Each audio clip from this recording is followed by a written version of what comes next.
Welcome to the class 8 students. Today we will be continuing with the next part of the chapter reproduction in plants. In my previous video I have discussed with you the structure of a flower, of a typical flower.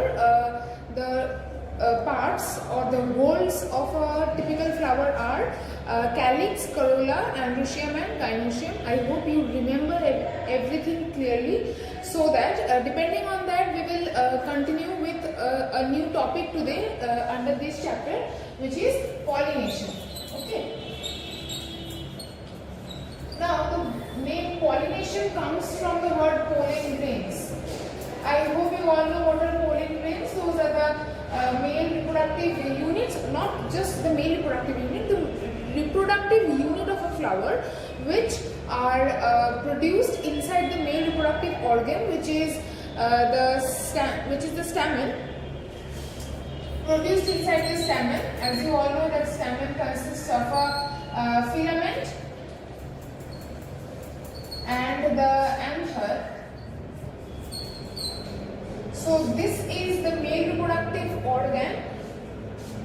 This is the male reproductive organ, which is known as the stamen, and it has two parts, filament and anther, and the pollen grain is produced inside this male reproductive organ and is stored inside the anther for some time.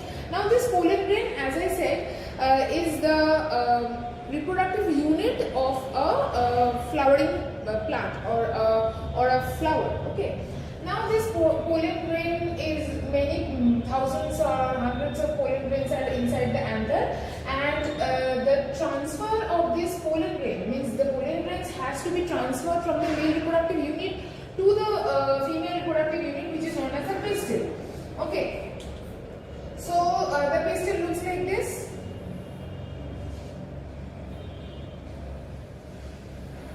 Where the bottom portion is the ovary. I hope you remember all. Everyone remembers the structure. Ovary. Inside the ovary there is the ovules, style, and stigma. Correct. So this is known as a pistil, or also known as the carpel. The pollen grain which are stored here in the anther, they will be transferred from this stamen, which is the male reproductive part of the flower, from the to the female reproductive part, which is known as the pistil or the carpel. Exactly where in the female reproductive part? On the stigma. Okay, on the stigma. It will be stored here on the stigma.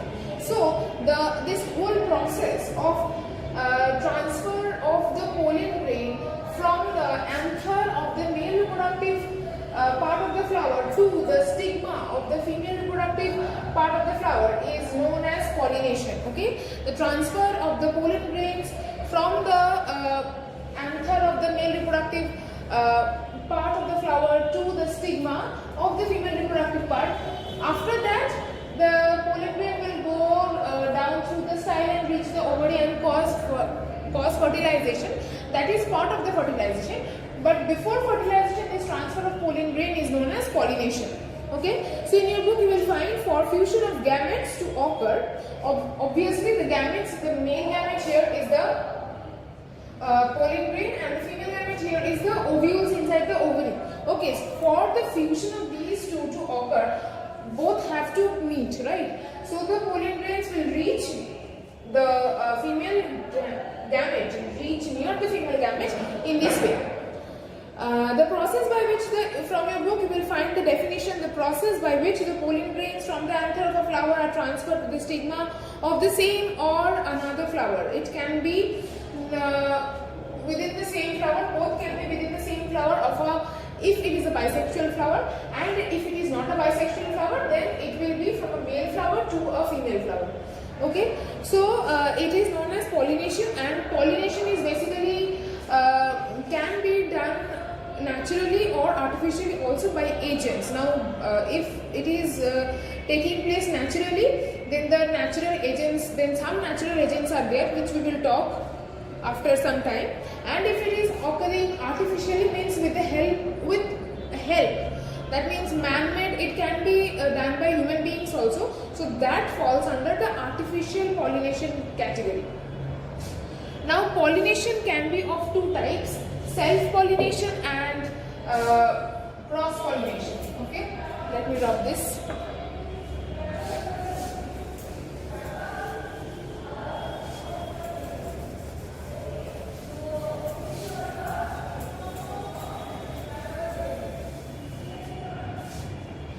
Now pollination, we are talking about the types of pollination. First one is self-pollination, okay, and the second one is cross-pollination.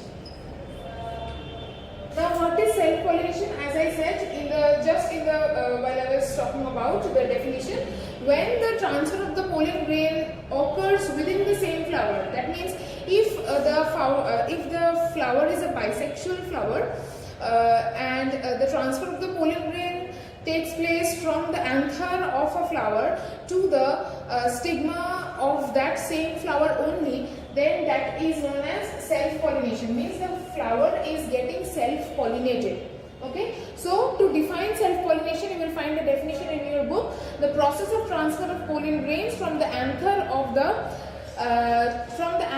to the stigma of the same flower, or it can be of the same flower if it is a bisexual flower, or it can be a different flower but of the same plant.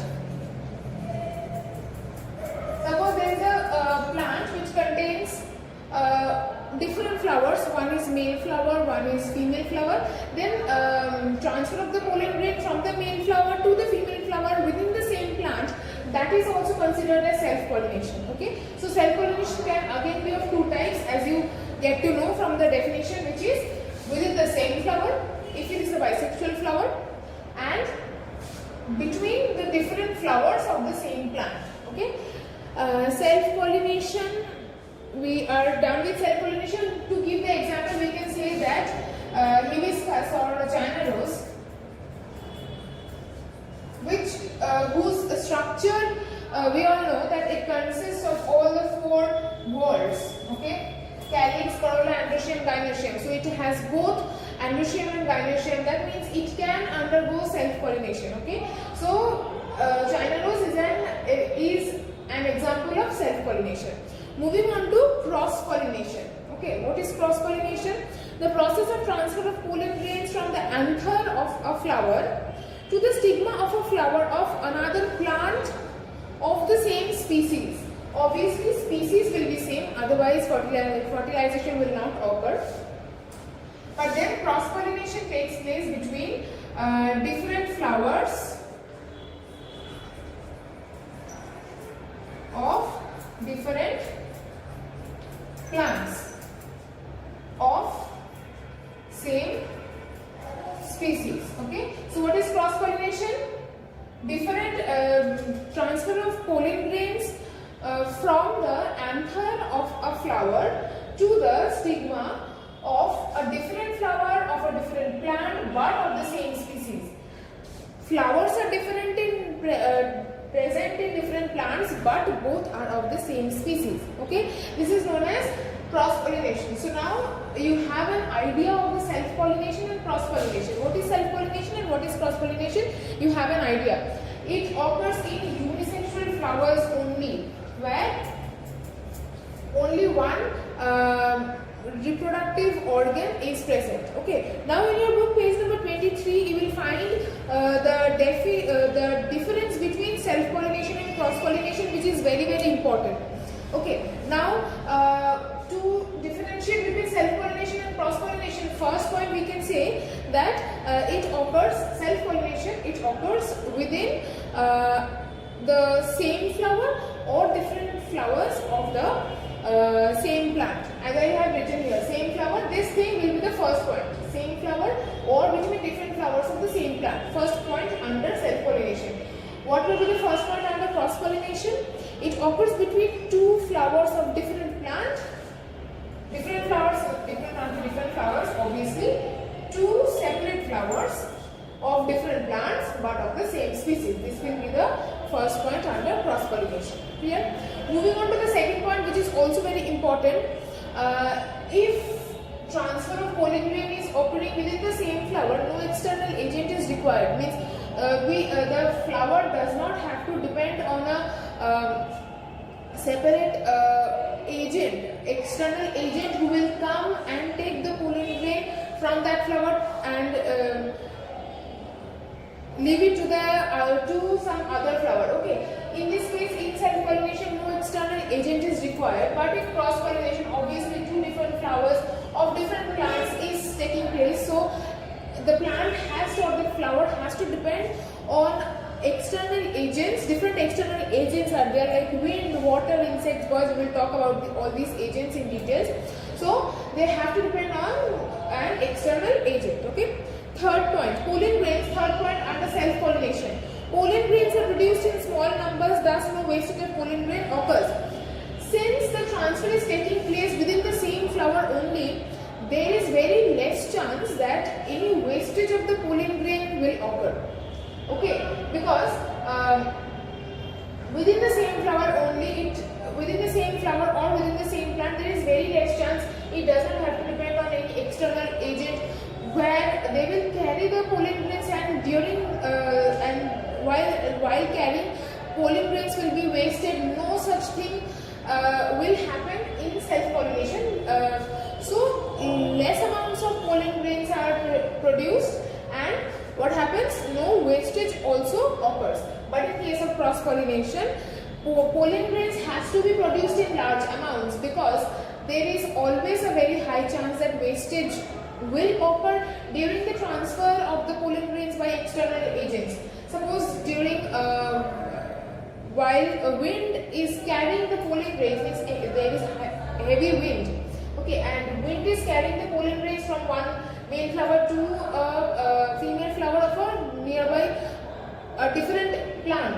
Okay, while it is being carried, most of the pollen grains, there is a very high chance that most of them will be wasted. So in that case, to ensure that at least some pollen grains reach the other flower, large number of pollen grains has to be produced. Okay, so this is the third point for both self-pollination and cross-pollination. Moving on to the last point, flowers are usually not attractive for self-pollination. You all know that the petals are brightly colored and sweetly scented because it attracts insects, so that insects and birds, they will come to the flower and have the nectar of the flower, and while having the nectar of the flower, they will take the pollen grains from that flower and go to the next flower and drop those pollen grains there. But in this case, in case of self-pollination, no such thing is required. They do not have to wait for any external agent like birds or insects who will come, who has to be attracted towards the flower. So there is no need for the flowers of this type, means those who self-pollinate. There is no need for them to be attractive and colorful and bright. Okay, but there is always a very high need for the flowers who will undergo cross-pollination to be bright and attractive, because they will have to attract external agents like birds and bees and insects to come and transfer the pollen grains. Okay, so these are the important points which are the whole topic of difference between self-pollination and cross-pollination is very, very important. You will read it from the book, and I will continue with the next topic, which is the agents of pollination, in my next video.